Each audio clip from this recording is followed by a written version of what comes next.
By Manning here. Welcome to Dome Theory number 75 on the eve of Nets Cavaliers, the play-in tournament getting underway in the NBA. I love it. It's a great new addition to this league. I made the last month or so here really fun. It put the Nets in a weird spot for much of the second half of this season as they floated around all those different seeds, and they end up settling in as number 7. This is a team that had massive aspirations coming in this year. In fact, I think they were the championship favorites coming into this season.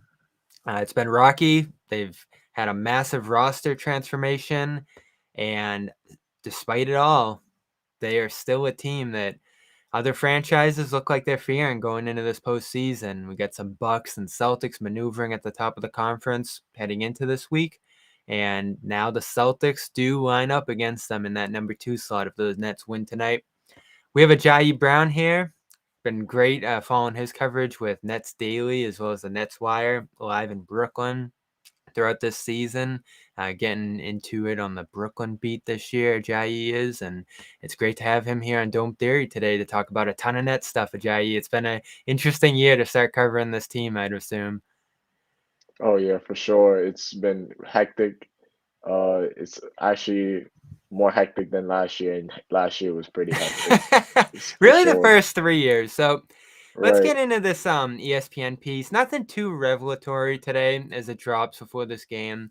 It's basically recounting everything we've seen happen in Brooklyn over the last 3 years here. That first season where Durant's hurt, Atkinson gets fired, and the roster completely transforms to start to suit these 3 new superstars, and one of them being DeAndre Jordan, who came in that year. It's year 2. Jared Allen, Karis LeVert, they get traded. All of a sudden, you consolidate even more around 3 stars in Harden, Irving, and Durant. You got the foot on the line. You got Harden's injury. You got all of that, and they lose round 2.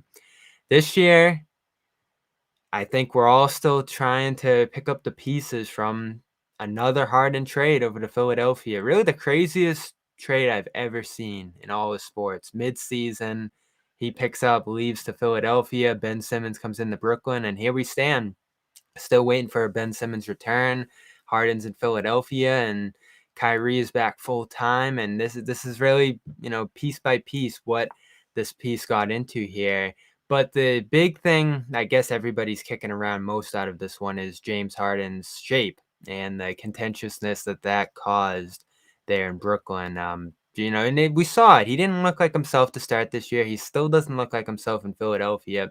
I thought he looked on the heavy side with the Nets to start the year. He looks a little better physically now, but he wasn't operating at his usual level. And some people talked about the officiating with him. Some people talked about his shape and just, once the season went along, his level of, how much he was locked into the situation here. So a lot of different stuff thrown around in terms of what happened with Harden here. You were watching him game in and game out. What was your read on Harden as the season got Uh, going here? I have three big reads on Harden. One, he doesn't show up for the big games. That's only for this season. Two, the officiating problems, like you mentioned, was a big issue because we didn't know what was a foul, what wasn't a foul for him to start the season. And three, it's just his chemistry with the rest of the team. Like we didn't know how he would look with KD and Kyrie at the same time because the big three only played about, I think, 8 games last season together. Well, the old big three, as Yeah, you could say. 16 by the end of it. Yeah, so it was kind of all over the place. So I feel like that trade for Ben Simmons was needed to just shake things up a little more. I thought so too, and I thought there'd be some clear benefits of it. We've seen them so far with Andre Drummond coming in, giving them a real interior presence. Seth Curry certainly I thought was the most underrated part of that trade, and Yeah, his me too. injury status going into this postseason's a big deal here. How has he looked to you so far since joining the team? Because he's going to be a swing guy for sure. Seth Curry, right? Yep. Yeah, he brings what the team needs, what Joe Harris missing. He gives them that perimeter shooter that spreads the floor, and usually it gets kind of a lot. It gets crammed, it gets clogged when he's not playing. But when he's playing, the spacing is marvelous. KD has more space to operate. Kyrie has more space to operate on the half court set, And in transition, Seth Curry could even pull up from three and give teams another like problem to deal with in transition. So he gives the Nets more elements to work with for sure. Yeah, and we've seen that they're number one in offense since this new group came together. There's obviously a massive impact in just Kevin Durant coming back alone from his injury, and those are sort of the things that have rocked this team this year. Durant's injury, the Harden situation, Simmons not playing since he arrived in Brooklyn, just a lot of different stuff. You just keep going through it all, and I think people look at it and say, all right, if everything was together this year for this group, we can talk about all the turmoil and everything else, but if all of these players are just on the court right now, you'd be looking at, a top seed in the East right now, but it hasn't been that perfect, and it's not going to be that perfect going into the postseason here. There's still a lot of different stuff to work out. Yeah. We'll get to the Simmons thing in a second, but do you think there's a legit reason for the Bucks of the world, for the Celtics of the world, for those teams at the top of the East to be, let's say, ducking or, trying to get out of that matchup or avoiding them? Like, all those teams are Well, obviously going to say they're not doing it, but you did see some rest down the stretch run from Milwaukee and mhm, from Boston. mhm. I feel like there should be a reason for teams to be ducking the Nets at this time because one, Kyrie, KD, the Nets were the first seed when before KD got hurt. So we already knew what they were capable of, even if Harden was there or not, because the role players were playing well. Bruce Brown, and He's come on now you big time have, lately. yeah, Nick Claxton coming on big too. So you have the whole team operating the way that they should be together as a whole. But now when you put together, I guess you can say, this new team, and you may get Ben Simmons in the first round too, that puts fear in other teams' heart. Like, oh shit, like, oh snap, like they're not even at full power yet. So once they get to full power with Ben Simmons giving what he gives defensively, wow, like just thinking about it actually scares me of what the Nets can be when they're at full power. Yeah, and I guess the other factor that I throw in there is Kyrie, and this is something I've been Yeah. thinking about. You know, probably the last 2 days here is this topic of him getting acclimated to the full time status. He's in phenomenal shape. He's a guy who's always going to be ready to play, and he's shown that with a you know 50-point game and all the different other stuff he's done since rejoining the team here. But the record's kind of choppy. The defense has certainly been up and down since his return. And I've heard this conversation about like, all right, there's a acclimation that you need to do to being able to be an everyday player because he was in a situation there where it was one game a week, 2 games a week when he was only playing the road games, and he was fresh, he was ready to roll when those showed up. Now it's Mhm. playoff type schedule, games every other day, playoff intensity, minutes, all those different kind of things. Has that been something you've kind of seen him trying to acclimate to so far over the last, couple weeks here since he did go full time? I've seen him adjusting a lot, well, especially with fasting, because I feel like that's had an effect on him adapting to, that being that full-time player. So I can't really give like a full analysis of what he can be when Ramadan is done. But considering all the circumstances right now, it's really hard to depict what um It's a fair he's point going too. through in a Yeah. way. Yeah. Yeah, we've seen Ennis Cantor, others talk about how difficult that is, especially this time of year. Um, Yeah, for sure. So they're the plans tonight, Cavaliers, Nets. I think everybody is essentially thinking that the Nets are going to breeze through this. Last I looked, 9.5 point favorites. The Mhm. Cavs, if Jared Allen was available, I think it's a different story. The Cavaliers were a different team Way before he different got story. injured. Yeah, and now he's not Yeah. going to play in this game. Evan Mobley's playing, but I'm not sure how healthy he is after an ankle injury a Mhm. couple weeks ago. Garland's playing at a high level. In fact, when we get to awards, he's on one of my ballots for one of those for sure. And they're tough. I think they'll be able to battle here. We certainly saw the Nets, the way they've played defense, have trouble putting anyone away. On Sunday against Indiana, that ended up being a battle right down to the final minutes there. But Mhm. it is hard to imagine Cleveland winning this. Now, with all this Celtics Nets talk we've done here at CLNS, I wouldn't be shocked if all of a sudden we're going, uh-oh, it's Cavaliers Celtics. Throw all that stuff out. But it seems Yeah. like it's going to be Brooklyn tonight. What's your read on this game? I feel like the Nets get away tonight with a win, and it's going to be a toxic series between the Celtics and the Nets. All the toxicity, all the history that goes into this, it's going to get so toxic in TD Garden. And it will get toxic in Barclays Center too, because Barclays Center knows how to match TD Garden's energy in regards to the toxicity. I remember they threw a bottle at Kyrie last year. I was just like, wow, these Celtics fans do not play about their team at all, you know? Yeah, and then you got Kyrie's comments about the scorn lover, whatever it was, and I know Kevin Durant has already sent out a tweet to our CEO here at CLNS uh, after he was adding him, and all that comes with it for sure. Plus the Ben Simmons uh, return, which is possible here. We might as well talk about that right mm, now.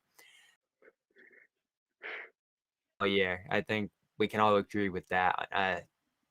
Why he hasn't played for 82 games.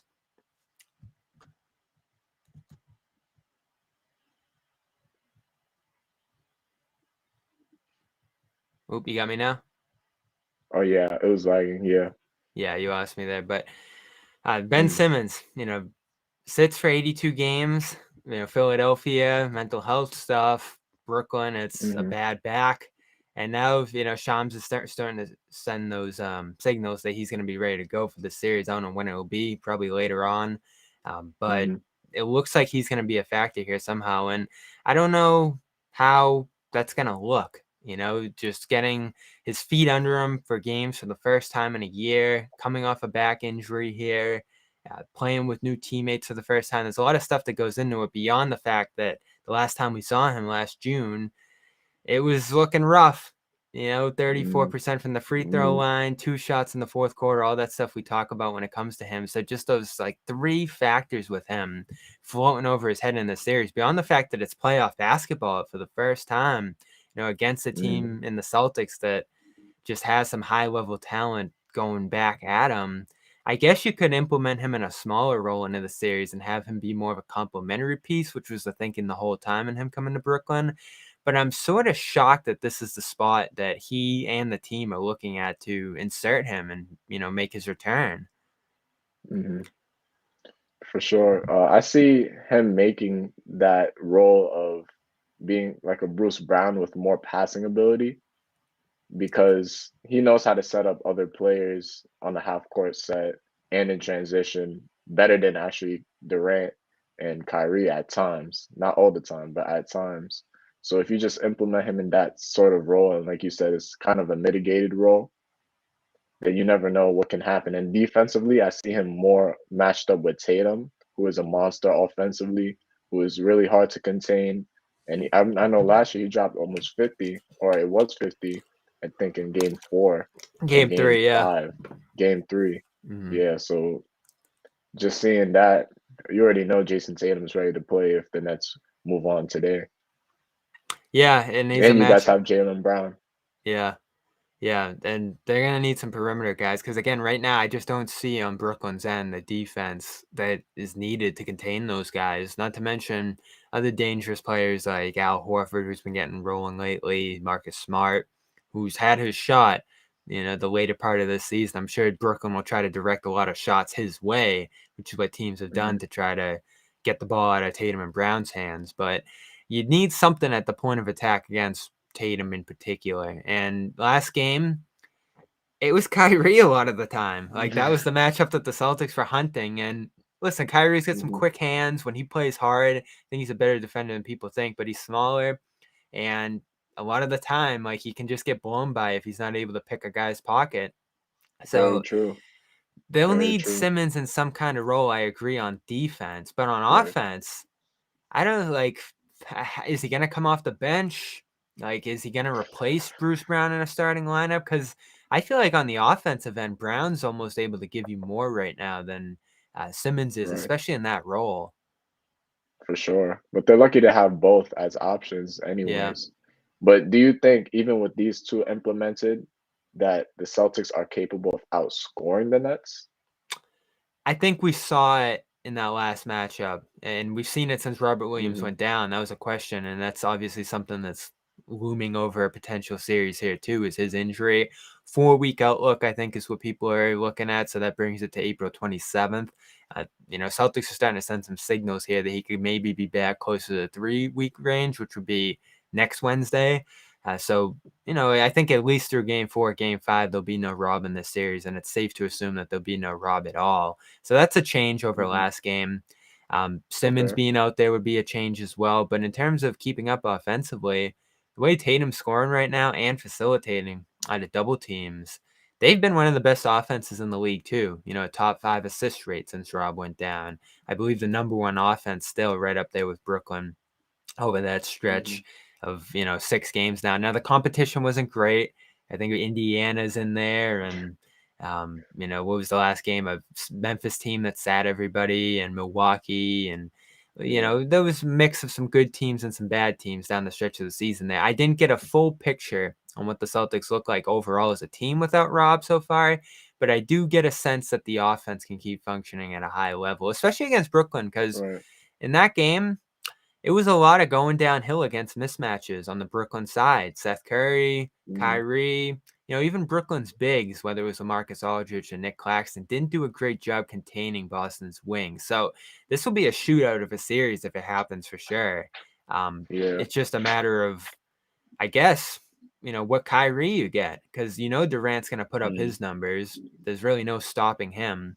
Kyrie in that game struggled a little bit in spots, but that was a different Celtics defense that he was going against there too. They've mm, slipped a little bit since Rob went out. So a lot of right. fascinating stuff has changed since these two teams last met. For sure. For sure. And one of the biggest changes that I think will kind of affect this series is Kyrie fasting because I solely You're big on believe that that, huh? yeah, I solely believe that if you want to be fully prepared for a playoff series, that you should be eating. But it's not on me to tell him not what to do because, like I said, like this is his religion and stuff. So Yeah. you got to if do we what were you got to t- do, but it'll be hard. if we were telling Kyrie how to best handle this season, that'd be another suggestion we could make too. But Exactly, exactly, because we would not never win that battle yeah. at all. It's really been something, and I didn't expect him to be back full time at this point, just off the way Eric Adams was talking about it. But they eventually did make that Yeah. exception, and that certainly changes the series as well. I believe the last time these teams met, it wasn't clear if he was going to be full time at this point. So Mm, there's a lot of interesting stuff going into this series. Now, in terms of fearing the Nets from a Boston perspective, I don't think scared is the right word. Um, mm, you're not scared if you're one of the best teams in the NBA at this point in the season. It's gonna be hard though. I don't think anyone should mm, be disillusioned about that. Like I remember going to right. that game in Boston. I think it was late March, and Boston was playing the best basketball in the NBA at that point. Like their defense was unbreakable.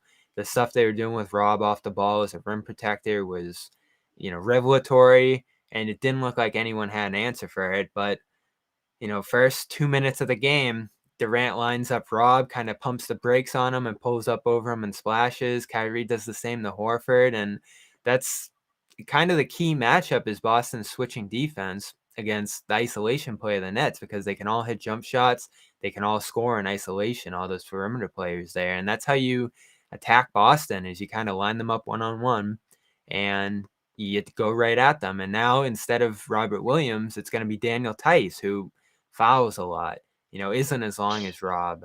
He's a good replacement option, but there are some defensive concerns with him that I can see. Now, from your perspective, going into a series against Boston, what do you think some of the keys would be on the Brooklyn side in terms of attacking from what you've seen from the Celtics this year? For offensively attacking or defensively? Hey, either or, what are some of the keys to the series you think in terms of Brooklyn being able to match up? Focusing on Jalen Brown because he's an underrated player that doesn't get enough credit, and he'll give the Celtics something that they've been waiting for since last postseason. And he wasn't So in that keeping an series extra last eye, year. exactly, he'll be more determined, more motivated to have a big game in one of those first three, maybe two games if the Nets face the Celtics. Then I would have another primary focus on the Celtics defense. So trying to find those matchups, hunt those out, and make sure that you get the part the most preferred offensive matchup possible on every possession. And then third, it will be Jason Tatum because we all know Jason Tatum's a bucket. He's been doing this since high school, and he's gonna find a way to get 30 plus in probably almost every game of this series if it does go down. So those would be the three big points for me. Yeah, definitely. A lot of it's going to come down to Brooklyn's defense, and that's a big conversation. Mm, Over the last month here, someone sent me this earlier, and it is interesting. The Nets have ranked number 9 in defense since March 12th. He's not sitting here on bad. April 12th. So not Yeah, bad. You're watching them game in and game out. I think there's a thought that a lot of their defense and their system as a whole here, this was written in that ESPN article too, is a little more finesse. They're not as yeah. locked in on that side of the ball. Nash, in 3 years under him, I think one of my biggest, or 2 years now, one of my biggest criticisms of him is defense and a defensive identity not being as much of a priority there. They were better into the playoffs last year, so I'm sure part of it's flipping a switch and these guys playing a little bit harder. But what's your read on Brooklyn's defense? Is that overrated, underrated in terms of what they're going to be here? I feel like it's kind of overrated at this moment in time because if you look at the Nets schedule to end off the season, it was one of the softest schedules to end off All the right. season for any team. So their defensive rating was pretty high in those games. But when you look at Andre Drummond and his perimeter defense, it's not that good. When you look at Ben Simmons' absence just on the perimeter and in the interior, it makes Brooklyn's defense not whole. And then you just look at Seth Curry's defense in the interior and how he would be guarding Jason Tatum, saying like in the mid post area. It would be really hard to just get stops. But if they could just pick out a few stops every, let's say here and there at timely stops, they'll be just fine because they're capable of outscoring any team in the Eastern Conference. Yeah, and it will be interesting because the Celtics defense obviously is great in turn. Like Horford's been a fine replacement for Rob in the interior there. They can do some drop. I'm sure we won't see as much of that against a shooting team like Brooklyn. So there'll be a lot Mm, of switching, and I'm sure Horford's going to have to step out and guard Durant a lot. Horford's going to have to guard Irving. That's really been his job all year, is just taking all those switches and guarding everybody on the court, and he's capable of it. And he's had a fantastic year.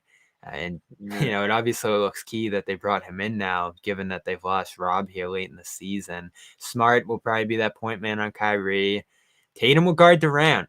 And I think what's interesting about this matchup is that Durant didn't guard Tatum in that last game. And I'm sure there's a lot of different reasons for that. He can rotate over and help off some weaker offensive players. I'm sure they're saving him energy wise, given all he has to do on the offensive end of the court. So, you can't have him running every possession with Tatum too on defense. But that's what I'm mm, wondering is, do you start to see Durant on Tatum a little bit more? Because that's obviously a guy right, who I think, aside from Simmons, has the highest defensive ceiling on this team. right.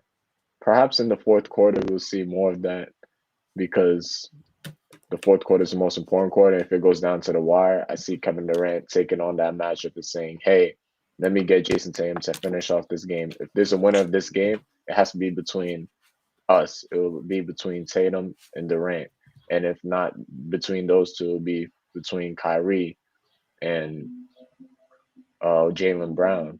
It will be between the stars." Yeah, and like we were counting out like who were the 4 best players in the series on the Garden Report, and you start going down the line. Like I guess you have to give Durant the edge still over Tatum, despite Tatum's rise late this year. Like there's a Mm, pedigree there, and there's a production this season that you can't deny.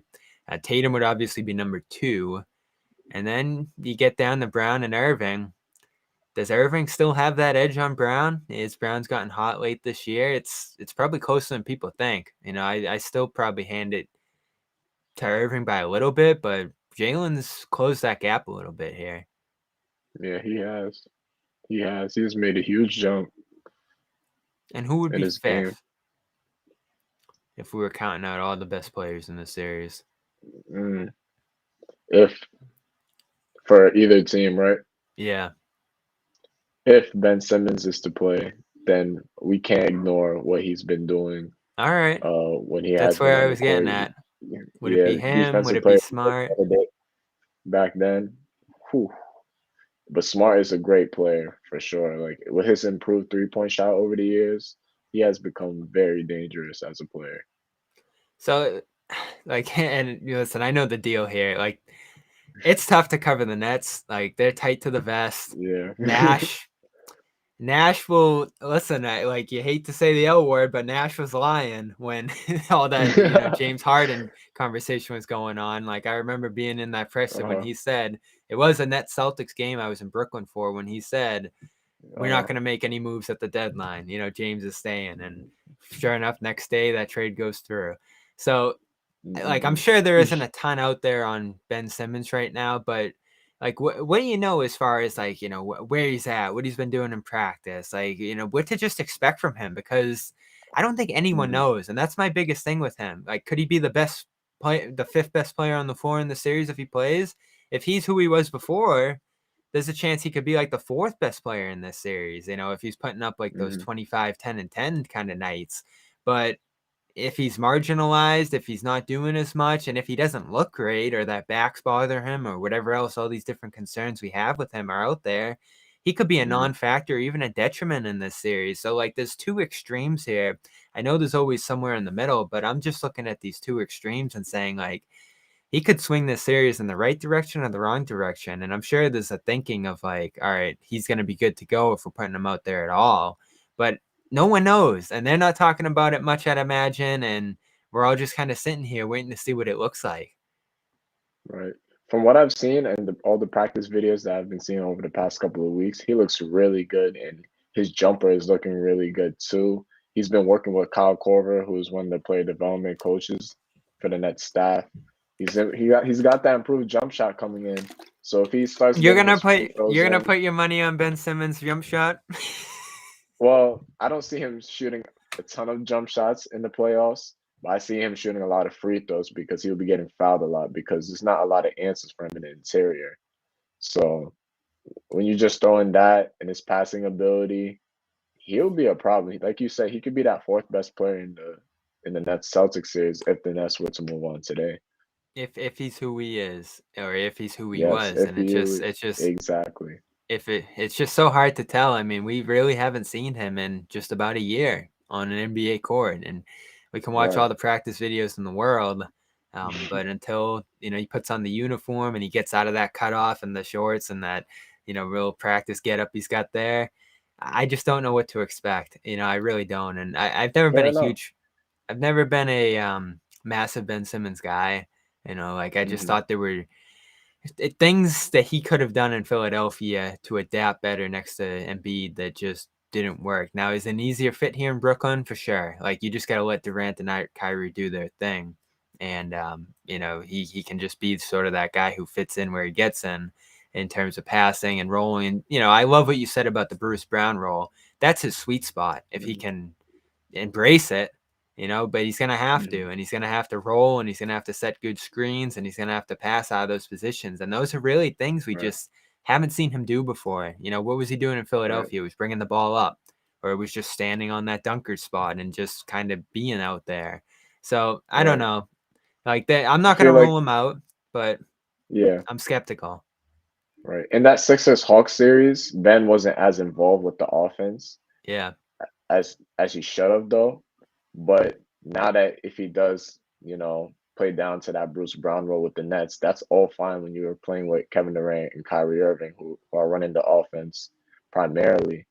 So he'll be getting more buckets than he did playing that mitigated role compared to Philly when they had to face a loaded Hawks team they ended up losing in game seven. So Yeah, and we've seen it all with him. We've seen him at his worst. We've seen him at his best. So there's yeah, really like two outcomes that could effectively swing the series, and he probably would be the X factor. Could Rob come back and change some things? Sure, we but hope. again, like he's so far beyond what it seems like Simmons' outlook is here in terms of like what game they both return that you start to look at Simmons first in terms of like what's going to set the table in this series. But game Yeah, one, both of them probably will be out.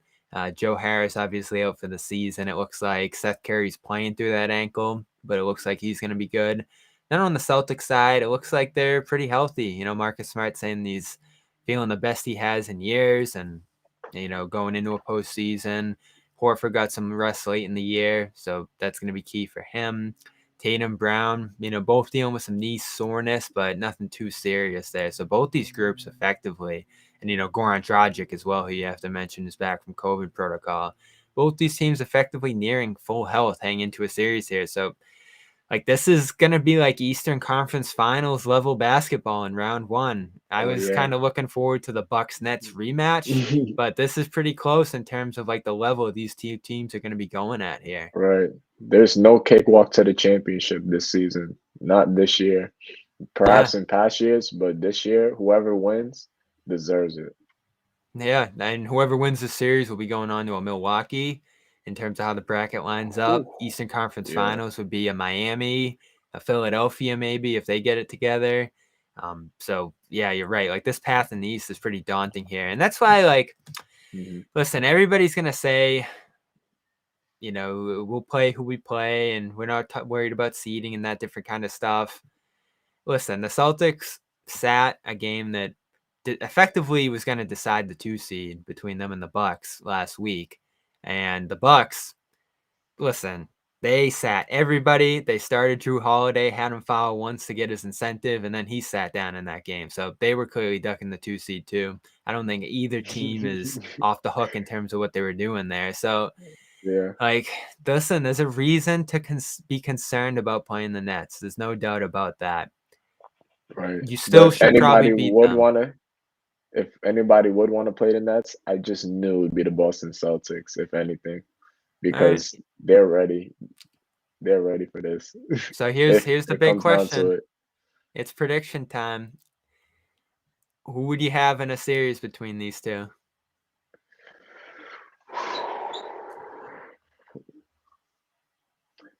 With Ben coming back, I have to go with the Nets.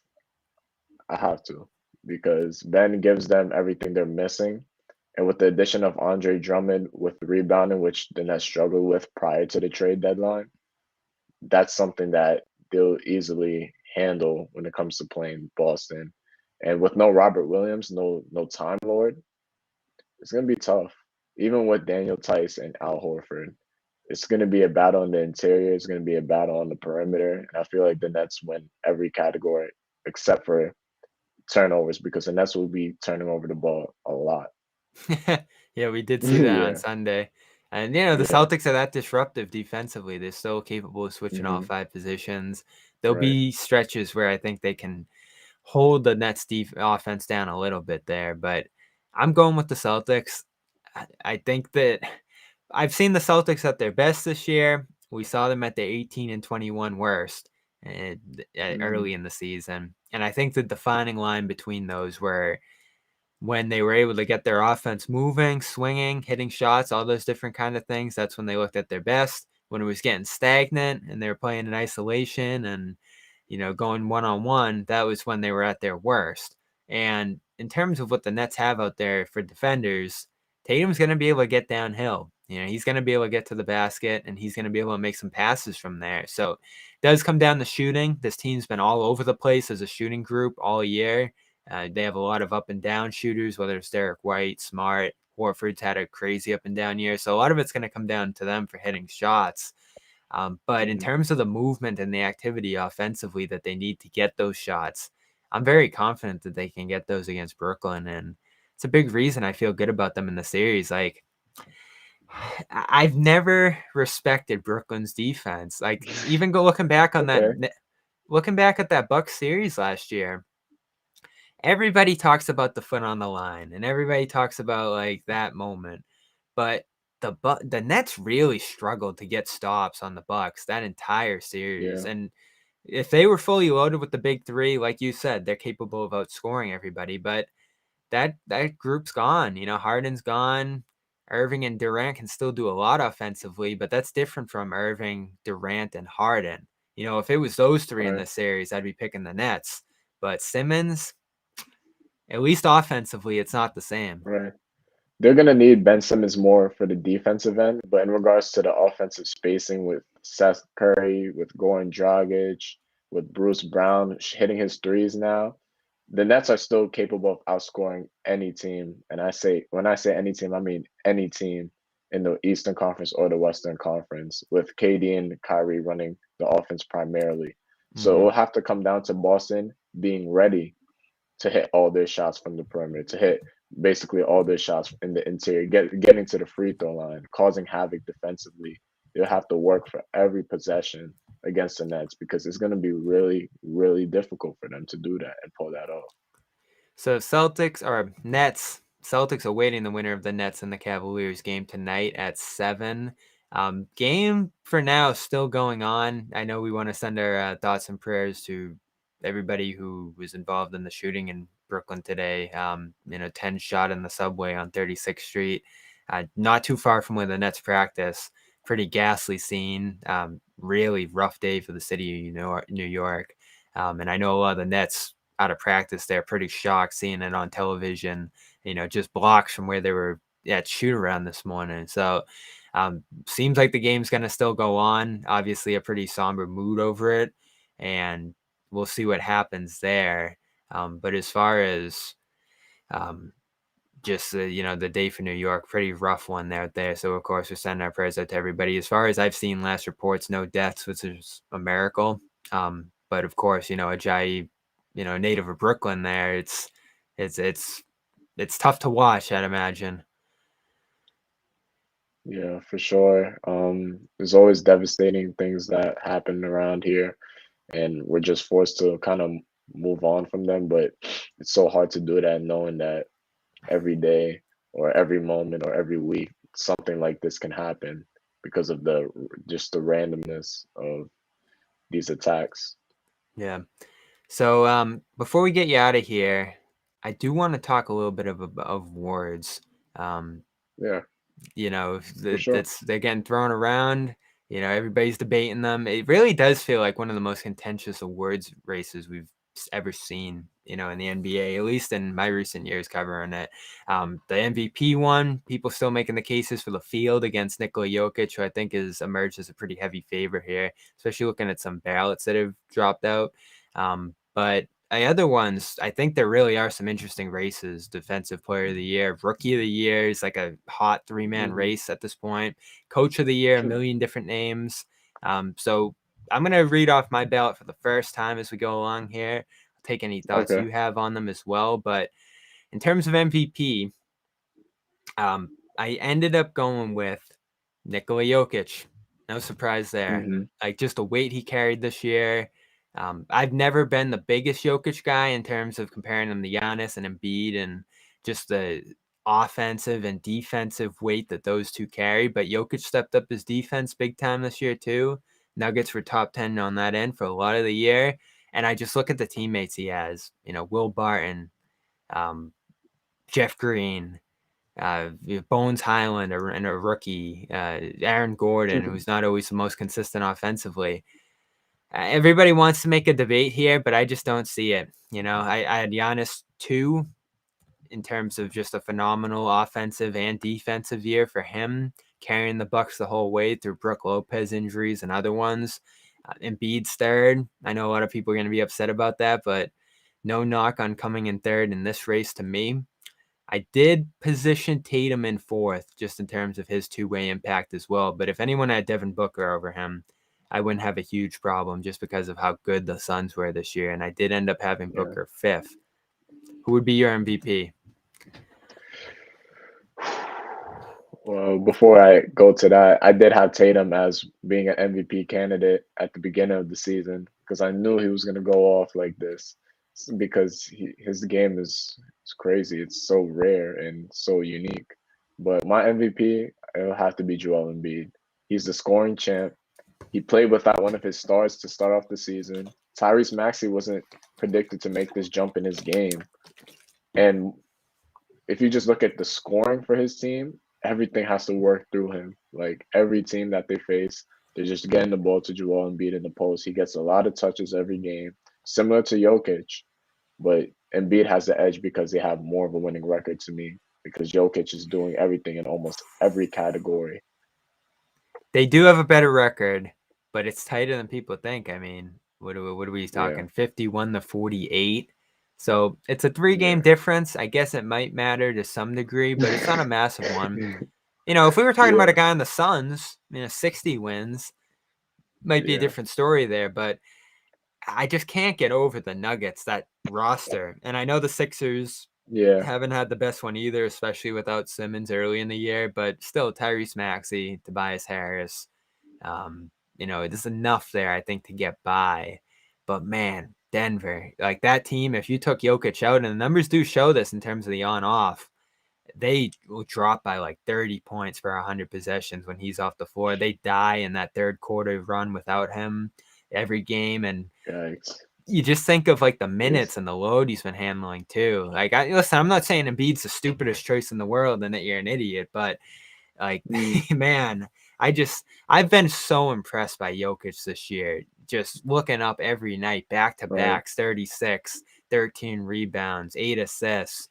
It's a monstrous season he's had. And obviously, I think it was the first 2,000, 1,500 season ever. Right. And I still can't believe he topped his last season MVP Unreal. campaign and somehow topped it to make such a phenomenal year for himself this year. With no Porter, no Jamal Murray. No Jamal Murray. Wow. Yeah.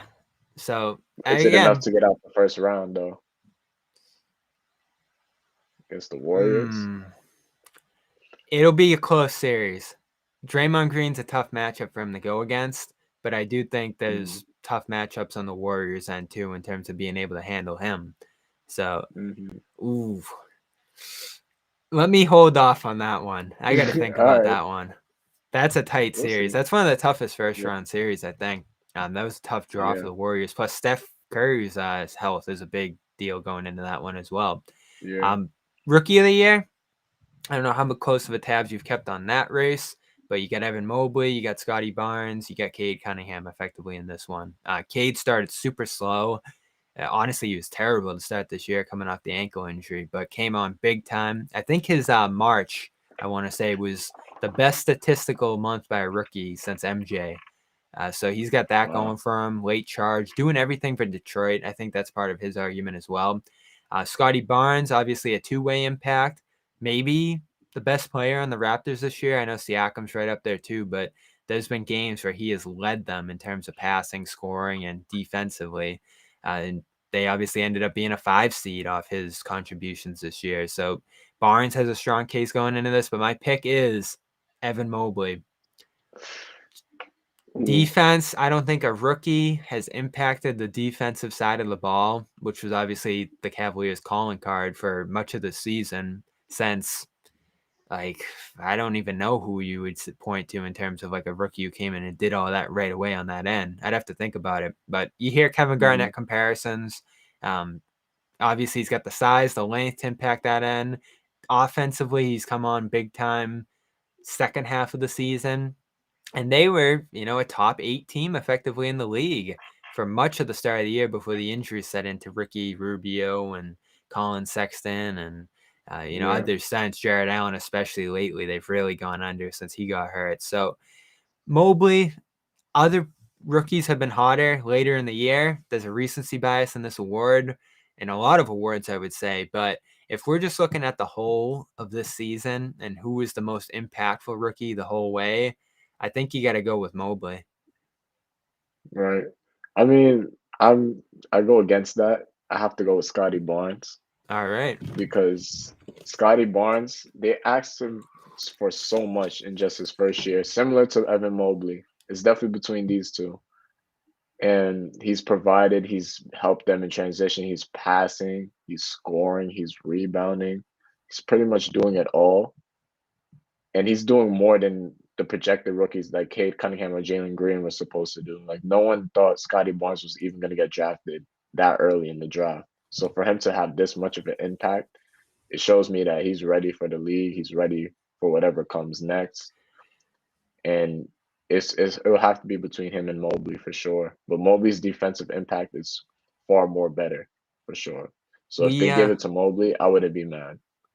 Yeah. And listen, they've capsized a little bit late in the year, so he's opened the door for that a Right. comeback by Barnes. And I'd say Barnes is probably a slight favorite just looking at the voters' ballot so far and really what Right. the sentiment's been out there. Right. Just In the because, stand. again, I think what people focus on is what's happened lately. And Barnes, of all the three candidates, I think has the best case in terms of like the second half, last quarter of the season, what he's done. Listen, I love Toronto. Like he's transformed their system. He's allowed them to play the defense that they've been able to up there. And there's a lot of different Right. areas of the game that he impacts, especially from like initiating.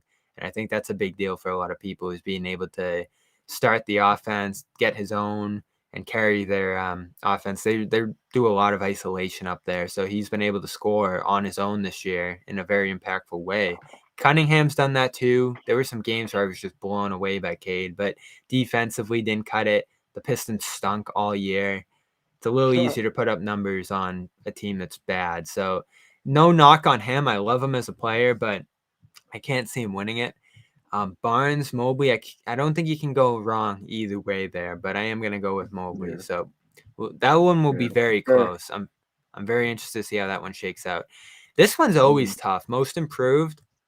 So the easy answer is John Morant, right? Like he goes from 23-ish points a game to 30 points a game. And, that's the leap from being a good player to an MVP level player, and that takes the Grizzlies from the play-in to the 2 seed. So there's a case Mhm. there that improvement's the most impactful, and that's what I went with. Like, is he the Right. most improved player in the league? Like overall, I think you look at Tyrese Maxey in terms of points per game. You look at DeJounte Murray in terms of going Yeah. from That's my a pick. good player to a all-star, and the numbers I Yeah. think overall across the board jump the biggest for him. So he gets my Right. number 2 pick there. And All then I right. think Darius Garland's a conversation here too, stepping in a lead ball role. Second Right. half of the season, over 10 assists for a lot of the stretch and effectively doing everything for a Cavaliers offense that didn't have a lot of threats for much of this year in terms of shooters and scorers. So Garland Mhm. is my third. Wouldn't be mad if anyone voted him first. Wouldn't be mad if anyone voted Murray first, and that's what you did.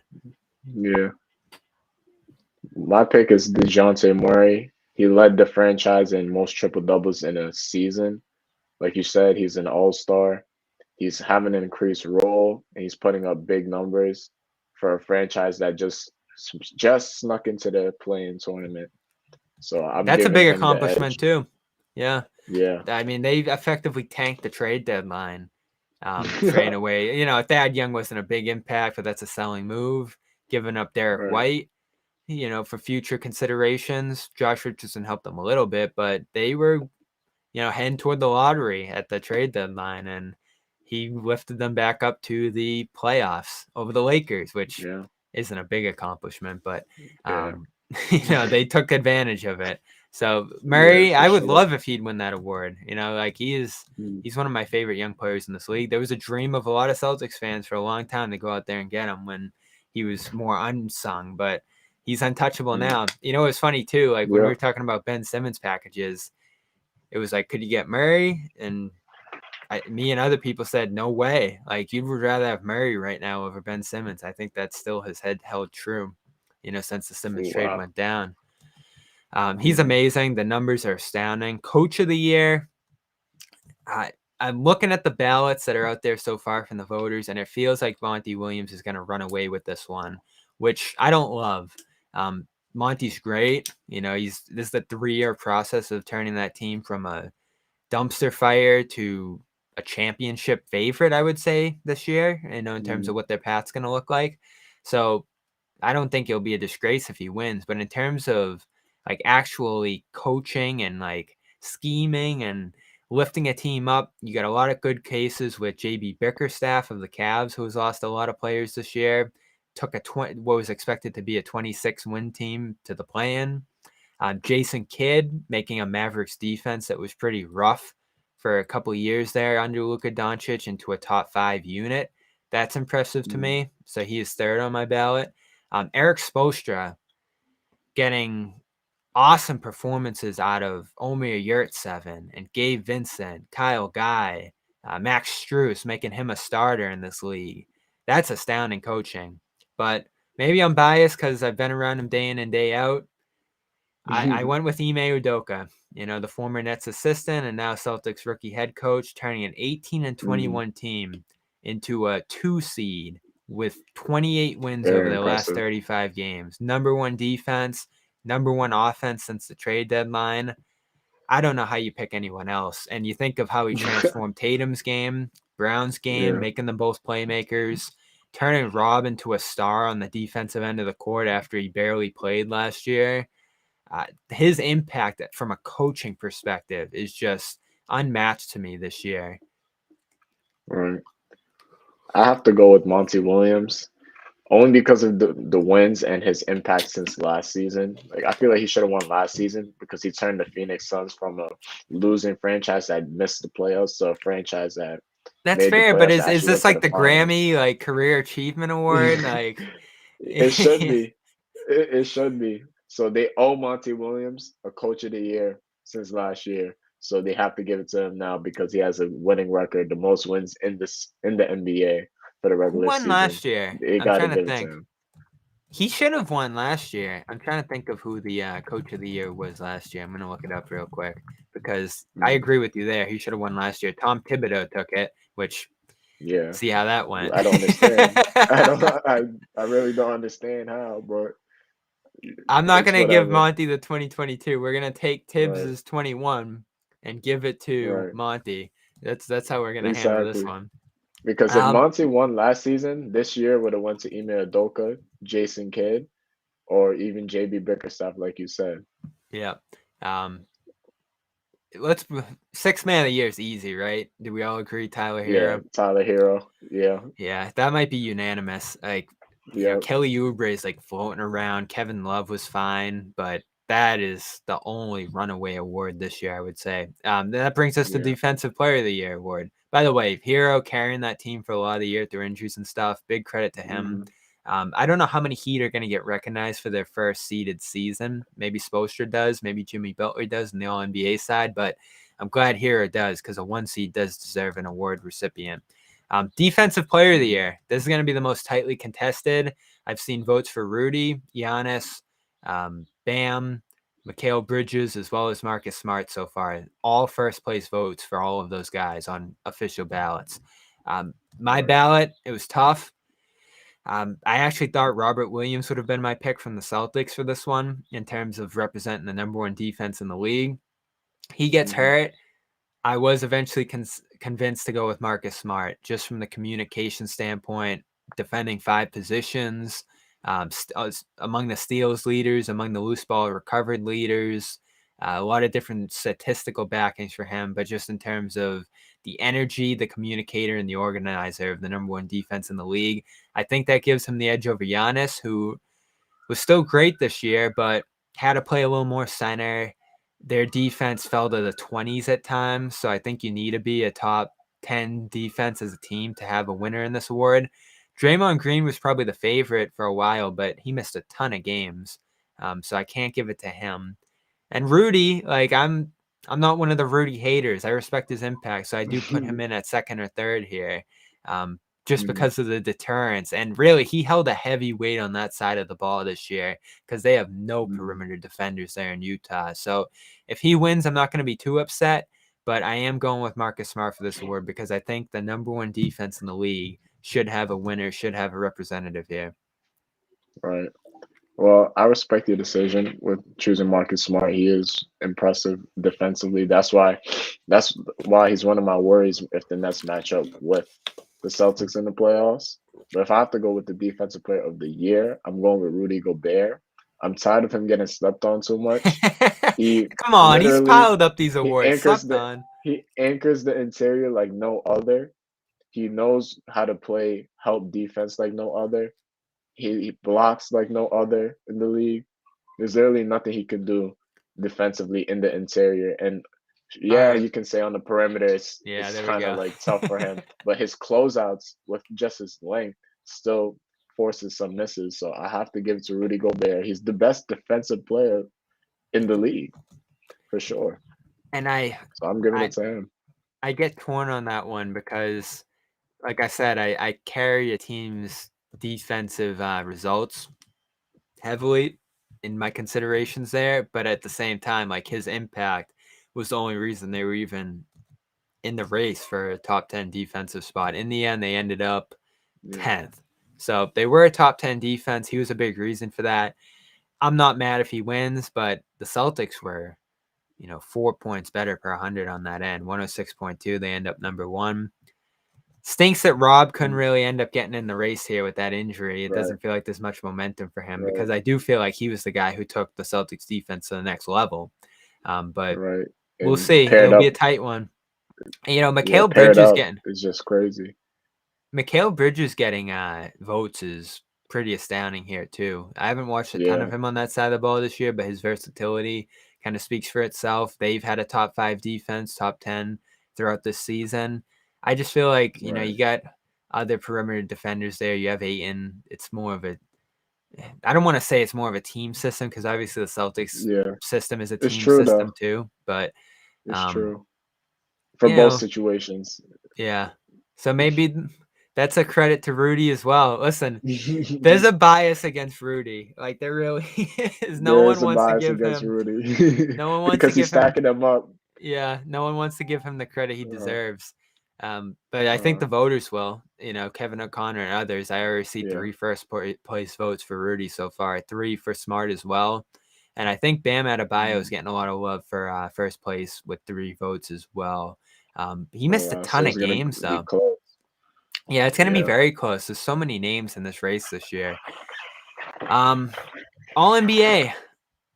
So, like guards, you got to go with Luka, I would think, on that first team. Um, It's Stephen toss. Curry. Oh, you're going with Steph. Now, I Yeah. had Devin Booker. Oh, Monster yeah. I'm taking scoring Steph out. season. Yeah. Actually, I'm putting Devin at the small forward, and then I'm putting Steph at one.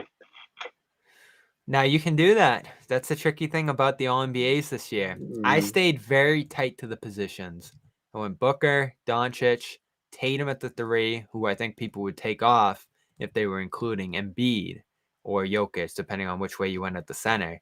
You can vote for Embiid and Jokic this year together on a first team. I didn't do mm. it just because that's never been done. Like that. Wow. Bill Russell, Wilt, like they were first and second team guys. All those centers in the '90s, Shaq and Hakeem or whoever else. Like someone had to take second team back then. They got to figure out a Mhm, way to fix this because it's positionless basketball now. But mhm. I'm sticking with what the tradition is here. Picking one I center, respect it. picking a couple forwards, and for that reason, I went Jokic first team and Embiid second team. And my first team was Mm, Jokic, Giannis, Tatum, Doncic, Booker. I took Ja Morant off at the last second just because didn't have enough games, 56 games in the end. mm. So Yeah. he gets bumped down for me. But you would have went Steph first team still? Yeah. Steph first. Then I'm going Luca. Then I'm going Devin Booker. I'm going Jokic and Embiid. All right, so Tatum, Giannis get bumped down for you. Yeah. All right. It's a tough call this year. Second team, especially for me. I'm like, all right. So Ja's Mm, obviously here for me. Um, mm, his production on a 2 seed was just ridiculous this year. Most post points by anyone in the league actually this year. That's the first time a guard's ever done that. Most points in the paint is a wow. guard, Ja Morant. Trae Young, I'm going with though for the other guard spot. Just Okay. silly numbers this year. And again, like this isn't most valuable. This is just production. He Right. almost led the league in scoring and assists. Now he fell a little short of Chris Mm, Paul for the assists. mm, KD, gotta put him in there. Missed a lot of games, but he would have been first team if he didn't get hurt. He's definitely second mm, team in my mind. DeMar, very complete season. I've seen him on second and third teams. I think he's still close strong enough to be a second team just as a scorer mm. and facilitator there for Chicago. And then Embiid, like it looks Right. crazy because he was a top 3 player this year, but I'm Mhm, keeping him at center and I'm keeping him on the second team. And that right. like I ended up snubbing Steph pretty far down the line here just because of what Young Wow. did this year. Was Steph or Trae Young Wow. better player this year? What you said was Steph or Trae Young the better player? Yeah. Which one of them? I think Steph was the better player overall. All right. It's close. They both shot well this Yeah, year. it is Steph below close. his standards, but still well at 38%. Among the Mm, scoring leaders. Missed some games from injury late here, but he obviously carried the Warriors for a lot of that stretch. So I do have him on my third team. With Chris Paul, who missed a lot of time too. Ended up having a phenomenal statistical season there on the 1 seed, though. He needed some recognition. mm, Towns, slam dunk is the third team center, I would say. The mm. tricky one is the forwards. So our forwards remaining are LeBron, Siakam, and Jimmy Butler. Now, I'm Going gonna Braun. sh- I'm gonna shoe in Siakam there. More Mm, complete season. Missed a little time at the beginning, but James Butler, they both played about 56, 57 games. So I'm not really sure how to split that one up. James had the better statistical season. Butler probably had the more impactful season on a team winning. And like I said, I'm leaning mm, with the stats here. LeBron's stats were a little silly, like 30 points a game, 8 rebounds a game, 6 assists, 53% shooting from the field, carrying all the weight out there in LA through other injuries. Um, I got to put LeBron on an All NBA team, and it's tough to snub Butler because his team was a 1 seed. But I'm going with LeBron. I'm going with Siakam there. that's a good list.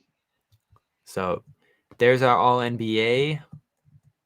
That's the 6 guards, right? Paul. We can debate Oh yeah, what going team they're Ja, on, but Paul, Curry, Ja, Young, Trey. Luka, and Yeah, Booker. yeah. No one left off. I don't think. See what the commenters think. Someone said you left Giannis off the All NBA team. I thought you added him to the All NBA second. Oh, you put him on the first team, I put didn't him on you? the first. You had him second? Yeah, I put him on the second team. Well, yeah. All right. So commenters, listen, you had to pick between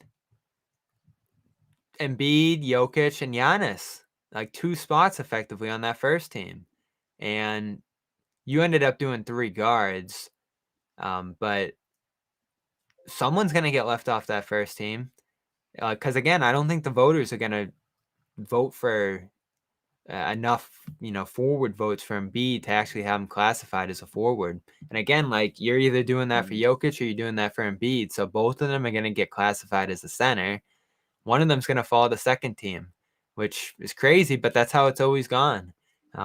So we'll have to figure out a solution to that somehow as a league eventually. But this year, it was right. obviously a big deal. I'm going to share really quickly before we get out of here my all rookie teams as well as my all defense team. All right. All rookie, Cade, Barnes, Mobley. Obviously, those are the rookie of the year candidates. I Mm, did go with Franz Wagner of the Magic, who had some ridiculous interesting. contributions this year, as well as Josh Giddey, who for a rookie, his 3 stat line there was just ridiculous with the Thunder. I think he's kind of a lock for that spot too. But first team, you also could have looked at Jalen Green, who I had second. Um, Chris Duarte, I was really going back and forth between him and Bones Mm, Highland, but Bones' stats weren't as good as I thought they were. So I'm going with Duarte. Io DeSumo, first half was just ridiculous for the Bulls, constant contributor for them. He's a lock for second team in my mind. Herbert Jones, you could put him first because that's how good he was defensively for New Orleans, but I had him second. And Alperen Sengun, if you're going to pick a center, I don't know how you pick anyone but him. yeah, yeah. So His blocks are crazy this season. yep, passing. Did a ton of stuff for the Rockets there. Yeah. 2 all second teams for the Rockets. They had an awful year, but they got their rookies with those 2 picks, Jalen Green, Yeah. Sengun, monster second Hmm. halves. Hate to leave Bones, and you know who's another good pick here is with the Warriors there. Trying to think of his name. Kaminga. Big Hmm. contributions on a winning Yes. team. If you want to include him, Yes. I wouldn't hate it, but I didn't, just stat Yeah. wise. Uh, I'll put it into your all rookie second team if I can make an adjustment for your team. For Duarte, Yeah, not for Duarte, for Herbert Jones. Ooh, I gotta have Herb on there. I'm keeping him just the defense. And listen, let's Uh, get to all defense. Fair. He's an all defensive player for me this season. That's how impactful he was. Second round pick, playing a ton of minutes for New Orleans, taking their biggest assignments. He wasn't my first team. My first team was a lot of the candidates we talked about: Smart, Bridges, Giannis, Rudy, and I did put, just to keep the positional lineup intact a little bit, Jaren Jackson over Bam. Now it got Right. trickier on the second team. Went with Drew Holiday, Herbert Jones as the backcourt. Then I kind of stuffed Draymond Green, Bam, and Robert Williams onto that second team, which works. But again, if you want to toss back and forth Bam and Jaren Jackson for that first team, it's a tough comparison. But I leaned with Jackson, who played a lot of four this year. So there are my awards. There is our preview of the first round series that could be brewing here between the Celtics and Nets. Ajayi Browne will be heading over to Barclays Center pretty soon for this matchup tonight. 7 o'clock, Cavaliers, Nets. Winner moves on to play the Celtics, and we'll have to throw this episode out if Cleveland wins, and the Celtics will be welcoming the Cavs and company. Again, I'm just bracing for it because everybody in the world thinks it's going to be Nets Celtics right now. Right. We'll see what happens there. Ajayi Browne, you can catch his coverage of tonight's game at netsdaily.com as well as the Nets Wire on the USA Today network. Appreciate you being here, Ajayi. Great getting to know you a I little bit and appreciate you for talking having me. basketball. And go follow Yeah, him for at sure. Ajayi Browne with an E at the end. AJAYIBROWNE. We'll be tweeting that out from the Dome Theory account. Go get Dome Theory wherever you get your podcasts: Spotify, Stitcher, iTunes. Ton of new episodes coming out as the playoffs get rolling here.